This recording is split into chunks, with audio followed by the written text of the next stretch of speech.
بسم اللہ الرحمن الرحیم۔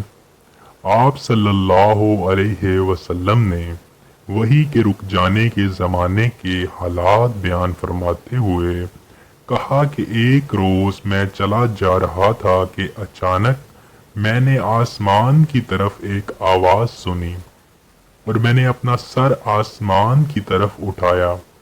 کیا دیکھتا ہوں کہ وہی فرشتہ جو میرے پاس غار حرا میں آیا تھا وہ آسمان و زمین کے بیچ میں ایک کرسی پر بیٹھا ہوا ہے۔ میں اس سے ڈر گیا اور گرم آنے پر میں نے پھر کمبل اوڑھنے کی خواہش ظاہر کی۔